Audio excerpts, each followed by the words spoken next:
Hello, welcome everyone to the August 10th, 2023 webinar. My name is Michael Kramer and I am presenting today on behalf of Perry Johnson Laboratory Accreditation. I am the Calibration and Inspection Program Manager at PJLA. And today we are going to go over the requirements in 17025, 2017 for corrective action.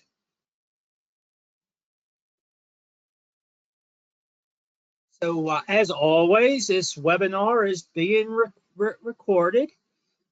Feel free to go back and re-listen to it on our website. Go to the webinar tab at pjlabs.com.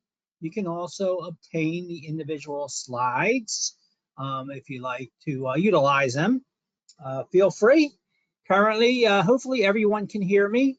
All y'all are muted. There is a question tab you should see. So at the conclusion of today's presentation, I will review them. Please keep the questions in regards to today's topic, which is corrective action. And we'll take a look at these questions at the conclusion, and I'll try to answer them the best I can. So corrective action, so what are we referring to? Corrective action is an activity that shall be used to stop a reoccurrence of a non-conformance. Key there is reoccurrence. So we're going to dive into that a little bit further here. Corrective action has to be initiated when a problem exists. Remedial action can easily be confused with corrective action. Remedial action or correction is taken to rectify the mistake. Corrective action is an action taken to eliminate the non-conformance and to prevent a reoccurrence. Look at correction as put a band-aid on the issue, just addressing the issue at hand. Where we're going to look further and actually take corrective action and hopefully put something in place to prevent a reoccurrence. So sources of corrective action. This list is by all means no all-encompassing. So corrective actions can come about from internal audits, external audits, from customer complaints, from non-conforming work, perhaps from internal sources within your organization, or perhaps through your customer feedback that you actively seek. So three things on here I want to highlight. These are three separate items within the standard. Of course, we have corrective action, which we're talking about today. We have complaints. Complaints may or may not lead to corrective action. Same thing with non-conforming work. You could have non-conforming work. Corrective action could be put into place to prevent a reoccurrence for non-conforming work.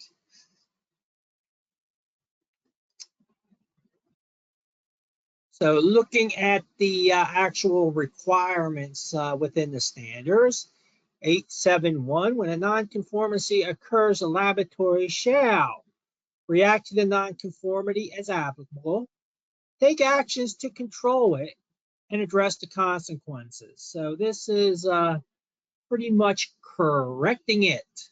So an example perhaps would be a customer calls, hey, our test report, calibration report, there's a wrong serial number, wrong sample number, wrong date on here. Sure, you can correct it easy enough, remedial action, make changes to the report, send out the amended report. However, this does not prevent a reoccurrence. So if this is an isolated instance, then correction may be sufficient. Looking at the next requirement under 871B, when a nonconformity occurs, a laboratory shall evaluate the need for action to eliminate the causes of the nonconformity in order that it does not reoccur or occur elsewhere by reviewing and analyzing the nonconformity, determining the causes of the nonconformity, and determining if similar nonconformities exist or could potentially exist. So after the correction and expanding on the a report going out with errors on it, for example, if this is perhaps the third or fourth time this month that you've gotten a call from a customer regarding errors on the tester calibration report. At this point, perhaps corrective action would need to be taken, and a real cause of the issue at hand would need to be determined. So perhaps looking down a little further than just the issue at hand, a cause analysis. So we're going to look at some examples of those here in a little bit. And what we're referring to there. So instead of just reissuing the report again, take formal corrective action, doing a cause analysis, which perhaps may need to look down a little bit further and look into the review and authorization of reports, put something in place down at that level to prevent these errors from reoccurring. This is a graphic. I've used it before. I think it pretty much depicts what we're referring to with correction and corrective action. If you could picture a dandelion, a Johnson grass, a weed growing out on your lawn there, and it's easy enough to go and pull that weed, make it look nice again, not obvious from the street that, hey, you got weeds in your yard. But that's not going to prevent a reoccurrence. You can come back next week and that same weed could be sprouting again. So this picture is depicting the roots. It used to be specified in 2017 root cause analysis. Now it's causes because it could perhaps be more than one. You need to dig down a little bit further than just a superficial weed there and get down to the roots. Perhaps extract them, kill those roots in order to prevent that weed from sprouting its head again. All right, 871C, when a nonconformity occurs, a laboratory shall implement any actions needed. So you did your cause analysis. Hopefully you've taken corrective action to address the root cause or the causes. Now we need to put the corrective action to work. So the necessary conditions for the corrective action should be clearly defined. The laboratory management should be confident about the effectiveness and the performance of the corrective action. So under 871D, when a nonconformance occurs, a laboratory shall review the effectiveness of the corrective action taken. So in other words, the results of the corrective action shall be monitored for determining the effectiveness of the corrective action. Monitoring should verify the successful completion of the identified action and assess the effectiveness of the actions taken. A little hourglass there, trying to depict that, hey, you need to have some time pass before you make that determination. As an assessor, when we at PJLA, we have nonconformances. Yep, we identify them. Organizations are expected to take appropriate corrective action. So we do require the corrective action report. One thing I don't like to see is, hey, you're taking the corrective action and you determine it was already effective on the same day that you've taken it. So one thing I like to sort of run by folks is, yep, corrective action, you've taken it. During the management review may be a good time to go back and look to determine whether or not it's been effective. That's a required input for the management review. Good time to, hey, not just look at, hey, what corrective actions were taken during the course of perhaps the year since the previous management review, but has the corrective action been effective, or hey, has since we've implemented this corrective action, has there been any reoccurrences? So I like to, just as a recommendation, perhaps save that part of the corrective action, perhaps until the management review when you go back and you need to review them anyway. Risk and opportunity. When a nonconformance occurs, a laboratory shall update risk and opportunities determined during the planning if necessary. So when the 17025 was revised in 2017, it requires the lab to plan and implement actions to address risk and opportunities, i.e. section 8.5 of the standard. I always specify, typically during this part of the corrective action process, labs should perhaps incorporate asking itself, are there any risk or opportunities that were presented during the course of implementing this corrective action? So a lab may have different processes for assigning risk levels of corrective actions, of course, depending on their severity. For example, a single lapse versus a total breakdown. A major nonconformist as opposed to a minor nonconformance. Corrective action should be implemented accordingly.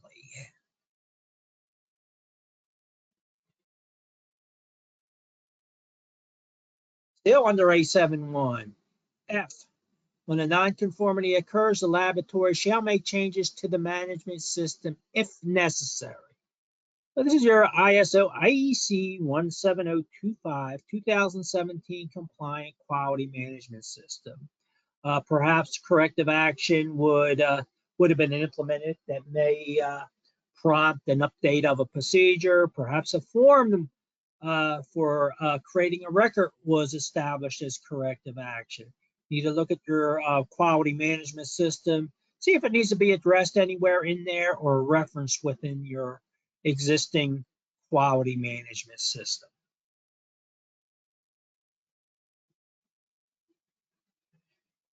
In 872, corrective action shall be appropriate to the effects of the nonconformity encountered. So I said during this phase, you're looking at the final product of your testing, calibration, sampling, medical type lab, and determine, hey, what was the possible impact on your end product, which is the laboratory results that was provided to your clients. Records under 873, the laboratory shall retain records as evidence of the nature of the nonconformity, causes, and any subsequent action taken, and the results of the corrective action. So records are needed to support compliance.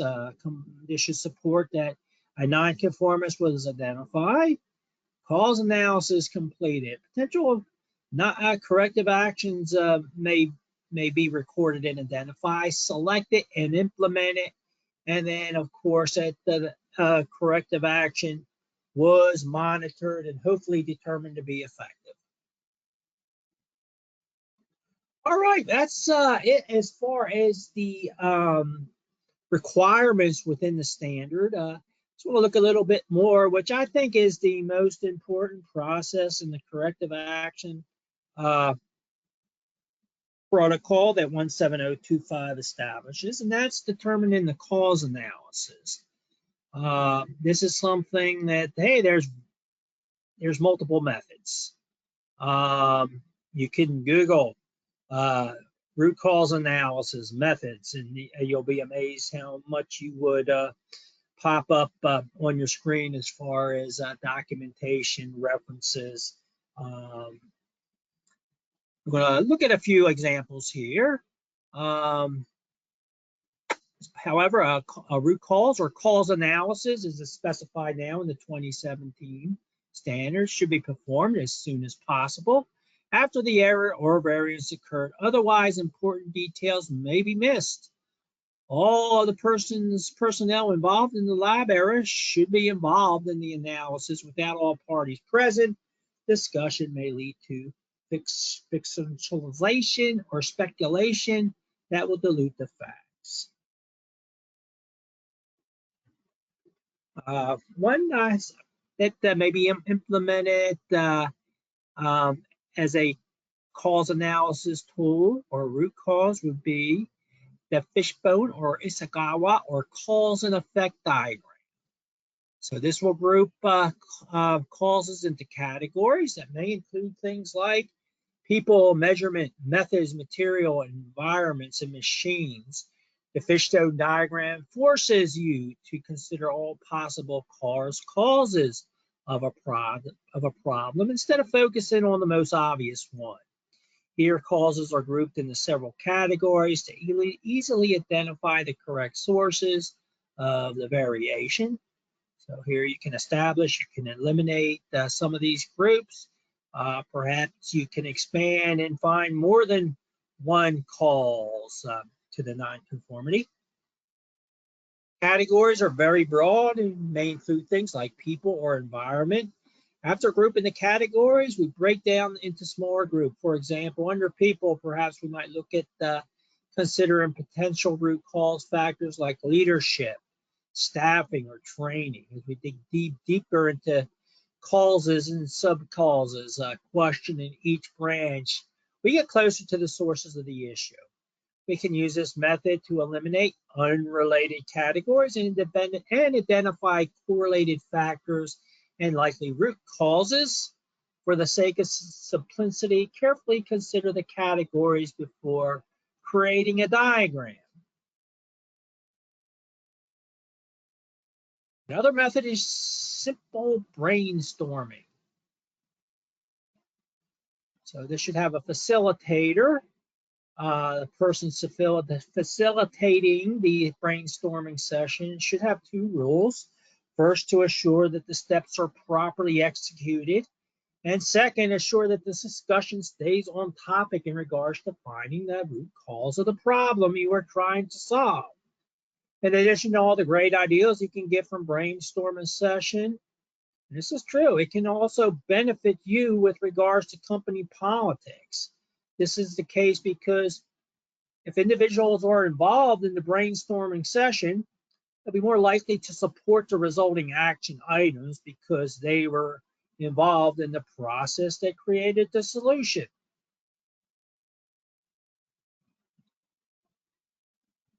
Lastly, I want to hit on the 5 whys. And I can say, as an assessor for those labs that I see, have adopted a root cause analysis process or cause analysis process.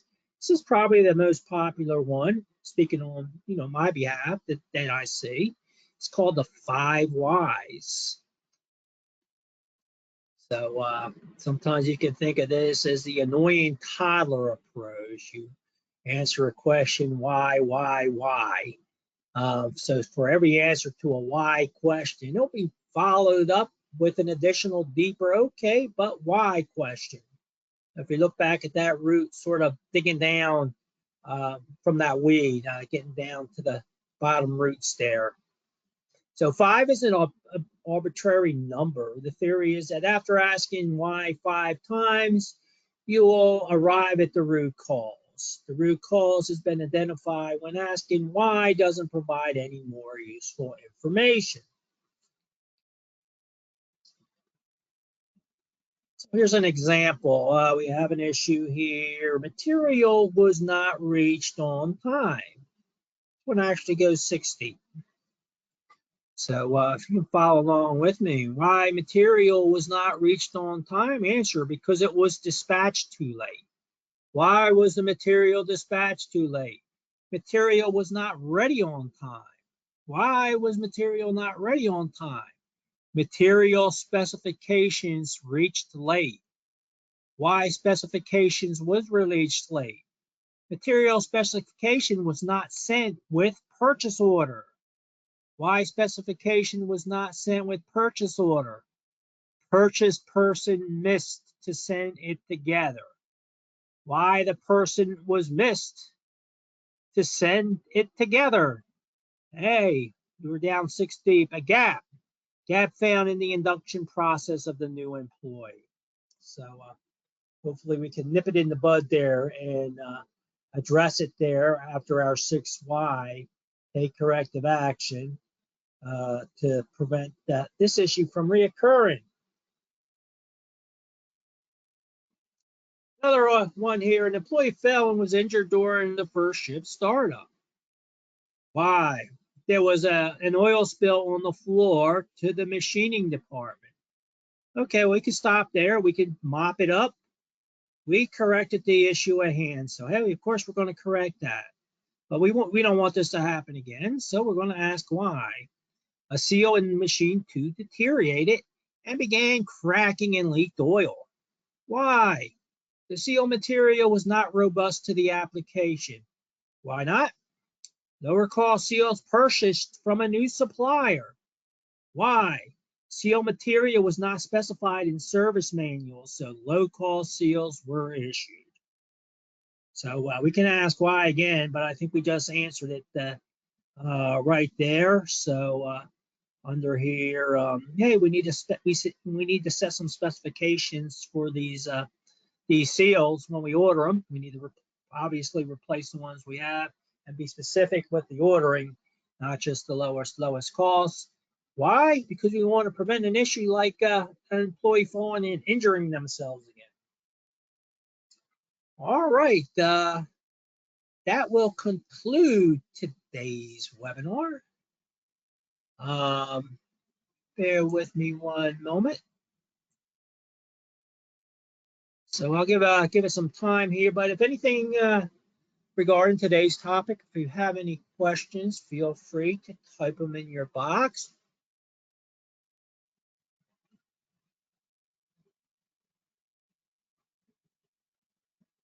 Okay, do all corrections need to be entered into a corrective action log if these are isolated or one-time event and corrected immediately?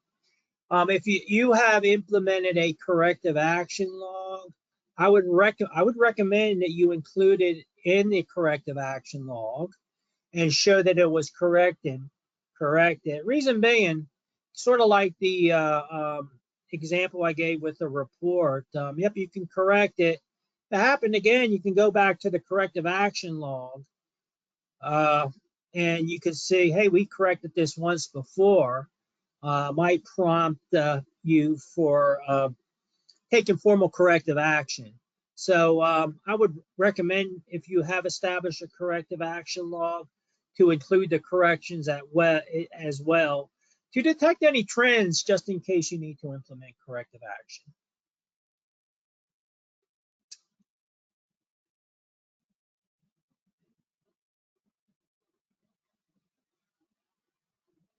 Okay, again, this webinar is being recorded. Feel free to go back, or perhaps you had a colleague that may have missed it. Go back and listen to this webinar. Like I said, during assessments, that's one source of corrective action.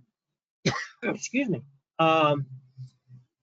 as an assessor or even as an internal auditor, and I say this often, I love when I see an internal audit and they have a lot of findings. I wouldn't say a lot of findings, they have findings on themselves. And they've taken good corrective action and done a cause analysis.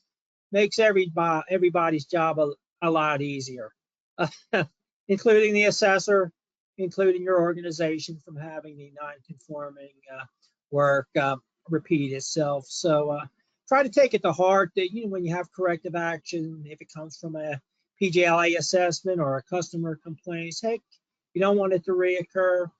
Go ahead and do a good cause analysis, do the fishbone diagram or the 5 whys, and put something in place to prevent a reoccurrence.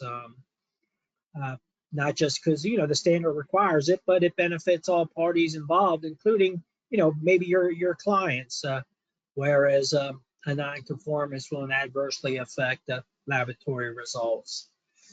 Okay, not a whole lot of questions. Hopefully I gone over everything sufficient for you all.